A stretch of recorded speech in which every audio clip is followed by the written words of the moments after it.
and welcome to today's episode of Motor Talks powered by Motor Gadi. This is Rahul, co-founder of Motor Gadi, and today we have Mr. Raghuveer, founder of Aurita Bikes, an electric utility bike startup which actually customize bikes according to users. So, hi Raghuveer, welcome to the show. How are you? Hey Rahul, nice to get to your show. I've been following this quite a few times and really great place to be. Let's start with a brief introduction about yourself. I am an engineer, mechanical engineer basically. Mhm. Graduated in 2017. While I'm studying mechanical from the year of 2015, I've been very passionate about building automobiles. In college, we used to build four-wheelers, two-wheelers, electric, petrol powered, and we used to take them for some races Okay. for endurance testing and all of that. So that Mhm. is when the whole passion of building a complete vehicle, starting from design, manufacturing, and then doing an endurance testing. We got Right. habituated to it. Okay. The teams used to be 25 members, and we have been to Karim Motor Speedway in Coimbatore, one of the fastest circuit in India, and Mhm. experience the whole adrenaline thrill of building your vehicle and eventually seeing it running in a Mhm. race. Right.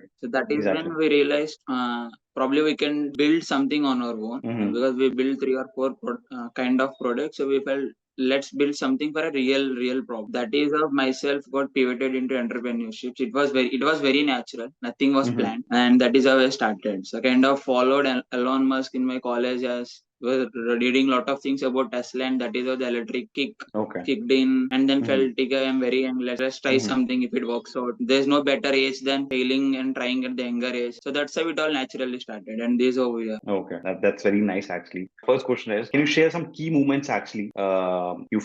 You might have faced a lot of challenges while growing Orita Bike. So what are the key moments while growing this startup? Yeah. So as I said, my story starts. I'm an engineer. I'm never an entrepreneur or never studied business Hmm. or never done business on my own. Right. So if everything was new to us, being an entrepreneur, everything technical product was a cup of tea. But here, Mhm. other than product, there are 10 other things which you need to understand: the customer, the Exactly. finances, the Right. markets, the competition. There is a Hmm. brand building. So everything was a new subject for us. But Okay.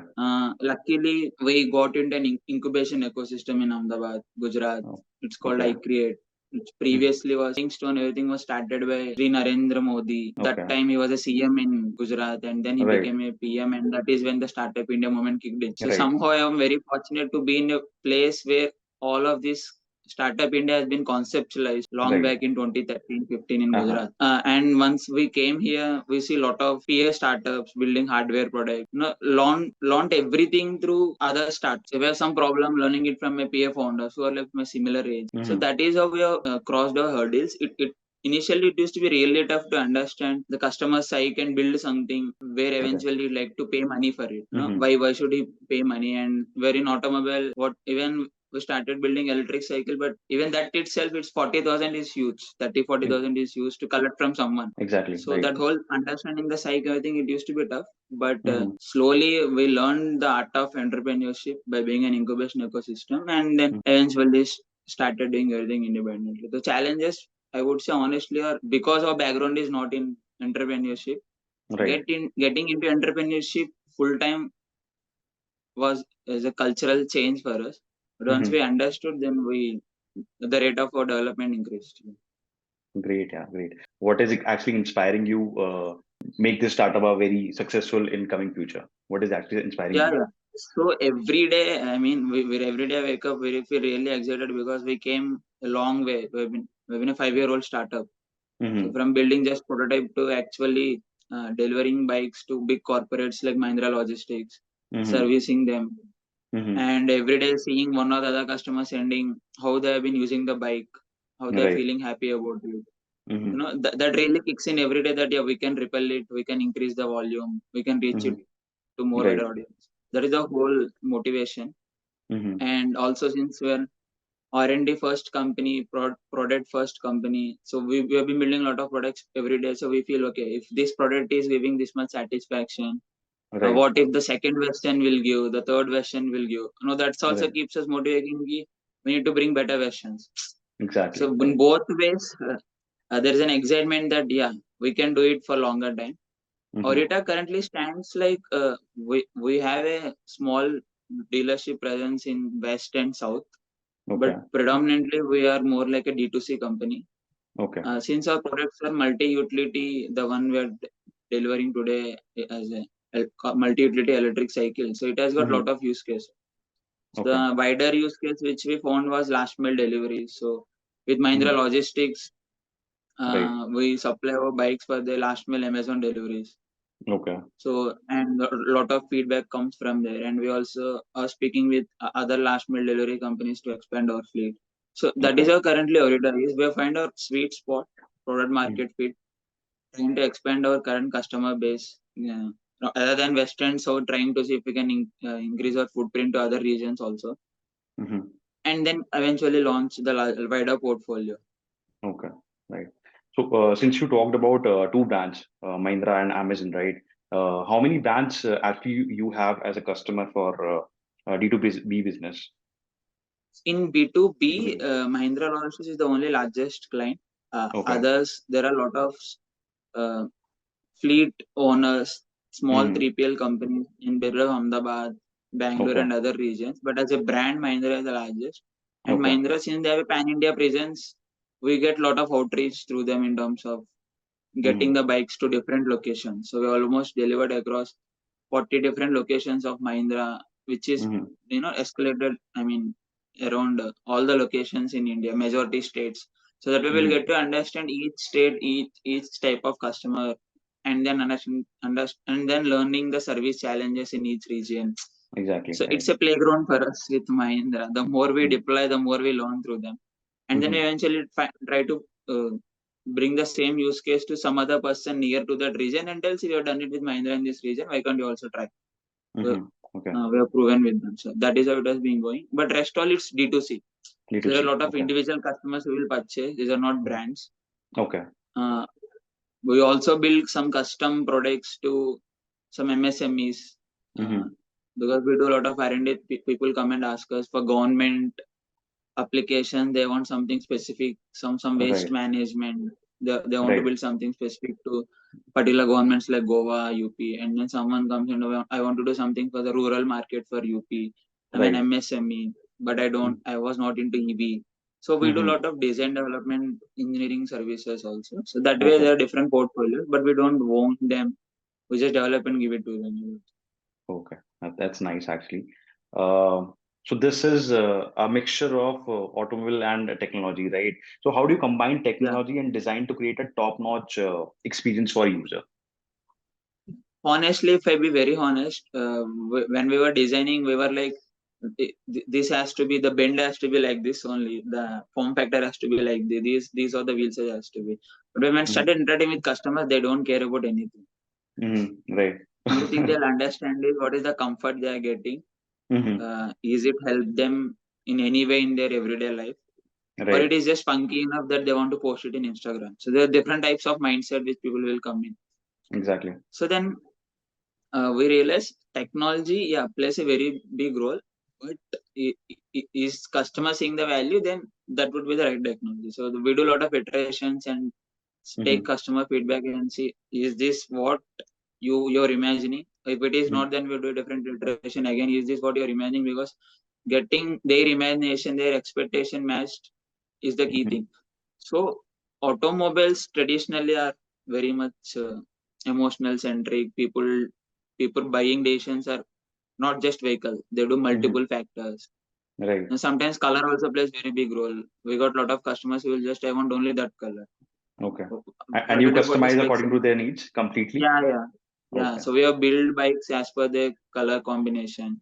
Mm-hmm. Because at the end of the day, how he's when he's riding the vehicle, he wants himself to be seen in a certain way by the second person on the road. Right. Right. That matters a lot, Mm-hmm. and it even important for us to fulfill his need. So then he will Mm-hmm. feels okay. Mm-hmm. I made a very right purchase, and probably he might refer to some other person. So that is how we do. So we do a lot of color customization, or all accessories combinations are very much customizable Mm-hmm. as per the customer needs. So yeah, Okay. technology.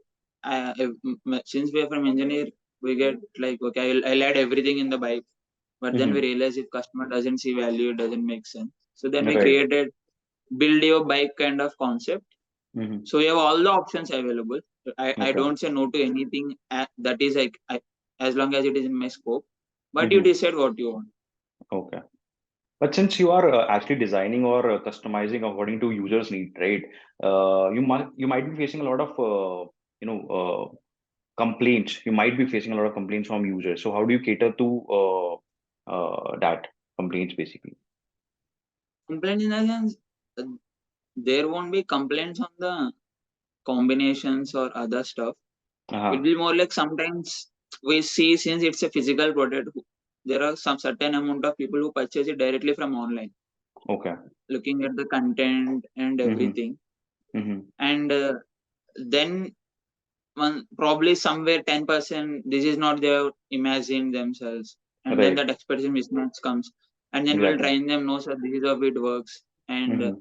these are the technologies. Once you start using it, you'll understand the output of it, and Okay. then the satisfaction cost comes in. Right. Exactly. So you were talking about online sales, and you also have some dealership. So I would like to know more about your dealerships. In which areas you have multiple dealerships, and how are you going to expand them? Plus, my second question is, where do you see the maximum sales coming from? Online sector or probably from dealership? Okay, I'll answer one by one. So Yeah. currently we have a dealer base in Bangalore, Mm-hmm. Mumbai, Okay. and then Hyderabad, Pune, and then Ahmedabad. We ourselves was there. Okay. Chennai also. Right. They are the places where, because of demographies, people try different things. They Right. anticipate new things to be purchased first. So Okay. that is how, because the first time experience was better there. Mm-hmm. And then online we kind of deliver majority to all the places. We delivered bikes to almost Jammu. We Okay. delivered bikes to Manipur. We even delivered bikes to a lot of parts of Eastern Guwahati, Mm-hmm. and then even South were delivered to all the places, Kerala, all the corners. So Right. because we what we typically do is we find lot of cycle dealers nearby before delivering to that location, and then try to get them into a doorstep service kind of contract. Mm-hmm. And Right. then so when we deliver, we'll patch them with the customer for any kind of installation issues or service issues. In the bike is Right. also, since it's more from a cycle DNA, it's very Mm-hmm. DIY. We give a lot of support videos, documents, toolkits Mm-hmm. for the customer to service. Anything that Okay. is serious, we'll get ourselves involved. So that is how we do. But uh, in terms of your ask, the dealership, what models and everything, what we observed was, obviously when someone is riding it, that is where he understands the entire feel of it, the utility of it. A Mm-hmm. customer who's seeing it online, it is requiring lot of content for him to accept that yes, I can now make a buying decision above it. So Right. that requires lot of education, lot of third person telling that this is good rather than the company telling this is good. So there's a Mm-hmm. lot of content that gets consumed, but nothing like the moment he test rides and the decision just immediately changes. So Exactly. we do a Right. lot of campaigns in apartments. We'll go to Mm-hmm. commercial places. The moment people read, they're like, it makes a lot of sense to me now. I can imagine what all applications I can use in every day. My family Mm-hmm. can use. My wife could probably use. My kids could use. So Right. then the buying decision becomes much faster. So offline is the Exactly. way to go. Mm-hmm. Online for these kind of products, still it is an electric cycle. People take a decision, but if Mm-hmm. go the since we want to bring more products, then it becomes much tough to sell online. Mm-hmm. Online is more like, let the customer know there's a brand product available, and Mm-hmm. then redirect him to the nearby offline store, the more offline footprint we have, and Okay. eventually get him try the bike. So that is the direction which we are seeing. So when in Mm-hmm. dealership also, we have seen various types of dealers, right? There are people who have been selling cycles for the 40 years, 50 years, and they're Mm-hmm. happy doing certain way the business. So they're not really interested in trying new things. And there Mm-hmm. are people who are very enthusiastic. They go to the customer house themselves, give test rides. Mm-hmm. They do a lot of stuff on their own, and because they're more passionate about the technology product, the Right. outcome of it, than just selling. There Mm-hmm. are different mindset in dealerships also. But where I realized was, it works only if you're taking the product out and Right. having that customer uh, focused behavior. Then only you'll see the output. Just taking the Right. bike and sitting in the store, we haven't seen any results. So that is our understanding of the Mm-hmm. market. Right, right, right. So EV seems to be the future, right? And uh, how do you think Aurita Bikes is actually contributing to greener future? And what is your approach to sustainability? Very good question. So when we started this, the whole motive was why should we get into EV? Very good engine is why Mm-hmm. all of this. It's naturally when someone gets to know about the background, more detailed understanding of energy curves of IC engines during thermodynamics, we realize that hardly where there is any efficiency, which is 30%, 40%. And Mm-hmm. everyone was happy for the past 100 years. So that Mm-hmm. is because also they don't have any other source of energy. I mean, the electric powertrain was not really developed. It's not Right. that electric came today suddenly. It was there for Mm. the past 100, 150 years. But it was Right. never in a stage where end customer can actually use it. It was all Right. in labs, testing Mm-hmm. phase. Mm-hmm. So we realized what is the thought process of studying in engineering. It's about solving a problem. Mm-hmm. And in automobile and energy sector, it is all about the direction is the next step is always towards a direction where there is more efficiency in energy. Right. So that is when we realized we have Orita stands for building energy efficiency mobility solutions. Okay. So if you deeply see Orita is a jellyfish. It's a it's the Okay. world's energy efficient animal. So we Uh-huh. studied the nature of jellyfish. Typically, for one uh, swim it does, it goes four times forward. It propels four times forward. So Okay. that way, it is the world's energy efficient animal compared to any other animal in the animal kingdom. So that Mm-hmm. is strong belief we want to get into the ecosystem on the sustainability that whatever form factor we build, it has to make sense in terms of energy efficiency. So Okay. that comes how well it is engineered, whether it is lightweight. Mm-hmm. For that particular application, is the cost of running is less, is it Mm-hmm. taking the smaller footprint of battery for giving the same amount of output? So all these combinations comes in. So Mm-hmm. at Orita, in the whole journey of sustainability, so we want to bring form factors for each application, which always try to be energy efficient as possible. If there's Okay. second form factor coming for a cycle, it makes sure that it is better than the previous form factor in terms of probably lesser weight, Mm-hmm. probably better larger battery life. So that way the vehicle life increases, that way the overall energy usage gets distributed from 2 years to probably 3 years, 4 years. So Mm-hmm. it's all revolving around how can we create energy efficiency, and for customer it is about how better their money is getting utilized. Right. I really like the idea behind the name Aurita. So quite a good research, basically. So my next question is, right, what major obstacles, you talk about your difficulties, right? So what major obstacle did you face while establishing this brand in all these years? I mean, from brand perspective, see, it is always very tough to get into a space like automotive. Mm-hmm. You see, in the last 150 years, it's the same set of company have been operating, whether it is four wheeler, two wheeler. It's a Mm-hmm. very tough space. Right. The advantage of EV is it is easy relatively. Right. At the same time, it is not very easy also for someone to establish the brand. So it is that Still how that is establishing the this sector, yeah, basically, right? yeah. So that is where there is an opportunity for companies like us to enter. But Mm-hmm. to build that brand, then we have to prove. So we're nothing less than whoever already selling. The Mm-hmm. customer has to watch for us. Then only the brand gets developed. So getting this whole mm, emotional connect with the brand, proving that we can service, we're building right products. It's a Mm-hmm. long journey. That is what we realized. It will not happen overnight. So for Right. that, we have to be really patient. We have to follow all the good practices and Exactly. always try to keep the customer at center Mm-hmm. and see what the output is. Because to be honest, nothing is in our control. Effort is Mm-hmm. something we can give, and the Definitely. market forces this is also matter a lot. Wherein this kind of industry where today government has a bigger say than any other person. Mm-hmm. The Right. kind of policies they bring in, Exactly. terms, Mm-hmm. it all plays a major role today, at least for the coming couple of years. Mm-hmm. Then probably the manufacturer has a better say.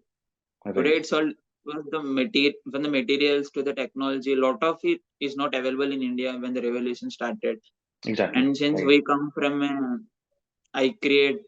incubation center where the whole focus was on Make in India, even on Mm-hmm. component level, the motors, controllers, BMS, chargers, Mm-hmm. the VCUs. So Mm-hmm. I was surrounded by startups who are building everything from component level. Okay. So the Okay. controllers completely from ground up, the circuit from the very micro level to is this particular IC available in India? Then only we'll build the controller in that way so that even the IC doesn't come from out of India. The Mm-hmm. same for motors, the motor gear. So I have been in that ecosystem for almost 2 years. So we have Okay. seen everything from each component breakdown from component level and their supply chain. So the whole Right. focus is to get everything set right Mm-hmm. eventually, and Right. that is the direction we are seeing. The challenge has always been, as I said, the technology is tough in terms of supply chain. We can Right. build it once, but building it repeatedly with the same amount of quality Mm-hmm. afterlife of it, it's really tough because it's an Okay. automobile. You really don't know. Even though it's a cycle, we have Mm-hmm. seen people using it in all the ways possible. And Mm-hmm. India is such kind of terrain. It's not standard everywhere. Mm-hmm. Right. Terrain changes. So yeah, and the customer behavior changes. So I Mm-hmm. would say getting the trust and proving that my product stays there for Mm-hmm. longer time is the largest challenge. That is part of engineering. That is part of marketing. That is part of branding. Uh, need to be addressed in multiple frames. Mm-hmm. Right. Right. Very nice. Yeah. What major products do you have in Aurita Bikes? And I would like to know your cheapest product plus your expensive product. What's the pricing actually? So currently, for the public, in our website, we sell only multi-utility electric cycles. We Okay. call them.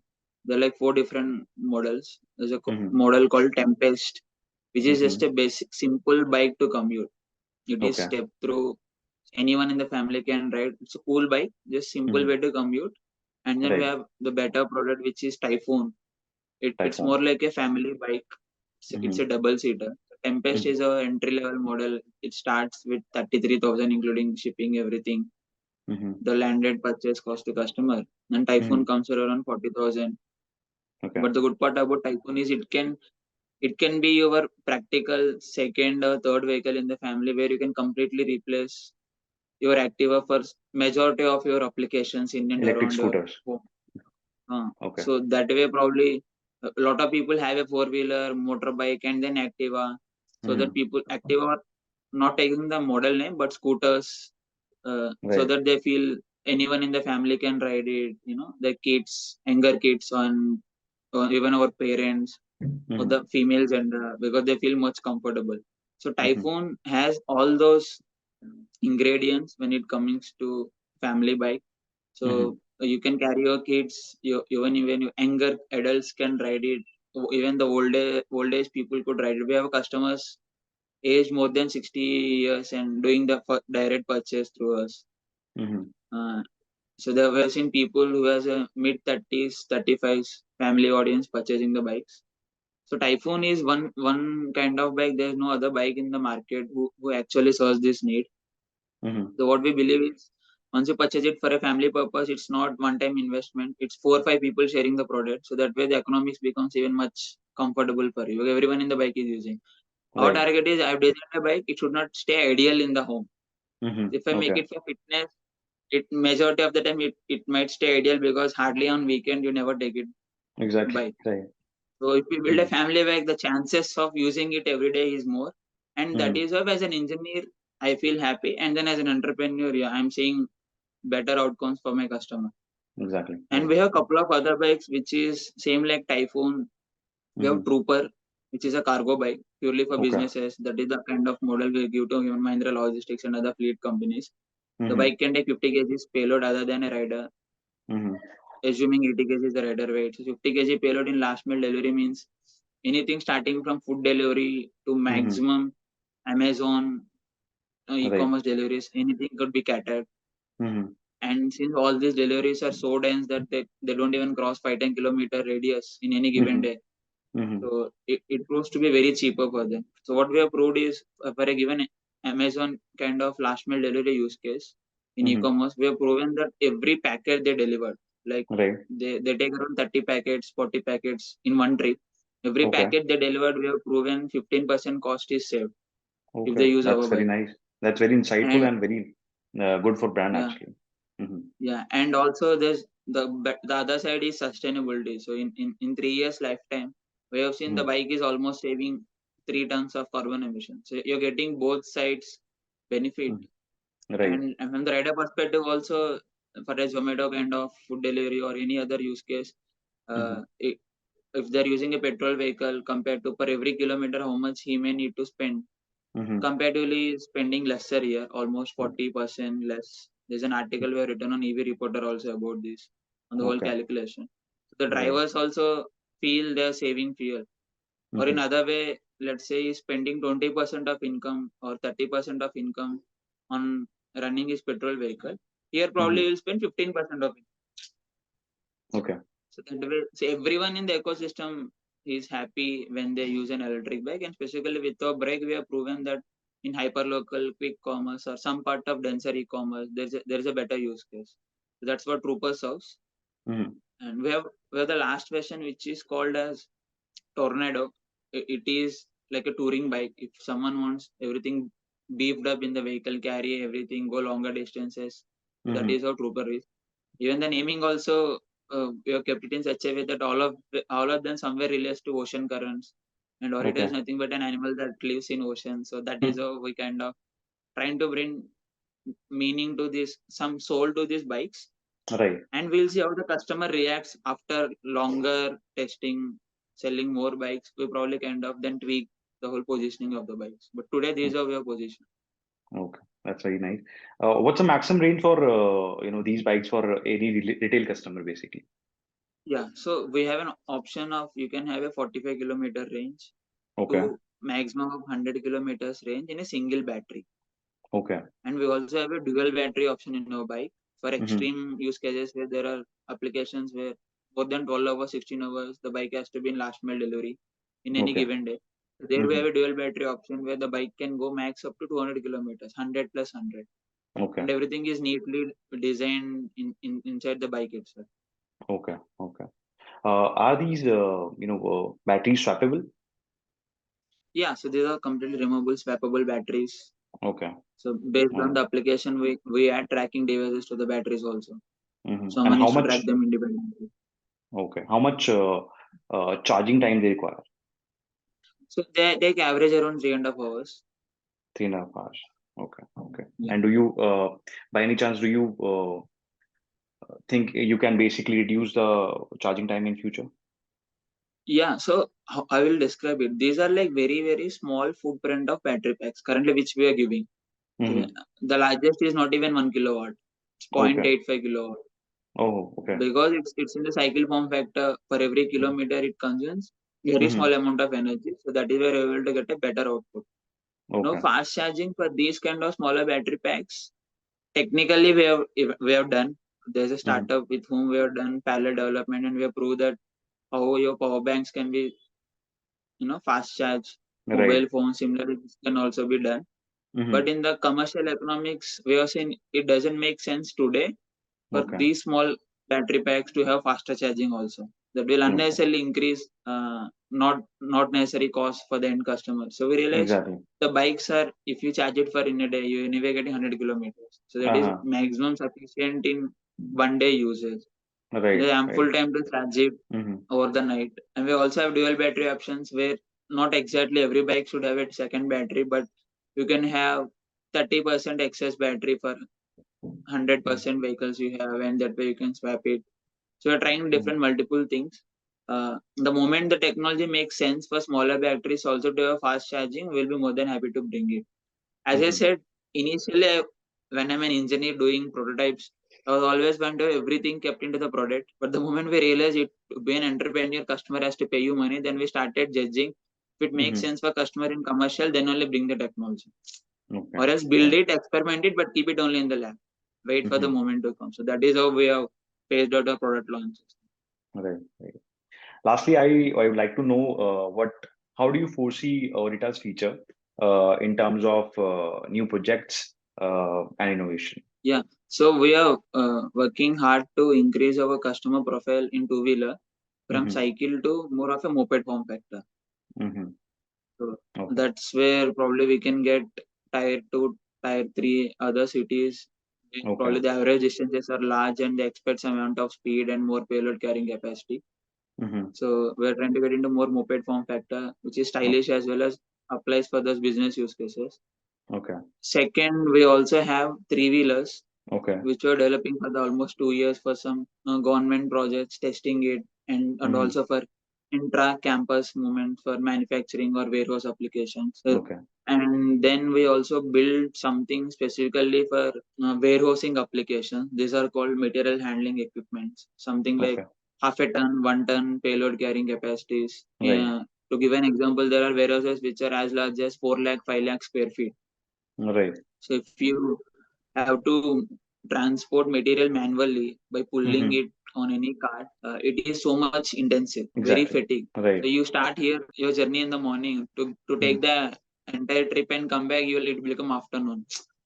So that Right. is the amount of fatigue it is. So there we have seen a very good problem in terms of economics and fatigue, and we have built products with few logistic companies Mm-hmm. specifically addressing the warehouse environment. So Okay. that is our portfolio is getting some as small as carrying a 50 kg payload to as large as an half a ton, 1 ton payload Mm-hmm. carrying capacity. That is how the portfolio is getting matured. Mm-hmm. So we'll be bringing them. Majority of them are B2B and enterprise product. Okay. Consumers probably moped is something we'll bring in for consumers for Mm-hmm. more public. So that was a very insightful interview. Thank you so much for in giving us some time. We would love to talk more about Aurita Bikes in future. Right. Definitely, I mean really happy to be a part of this. Thank you so much, Raghuveer.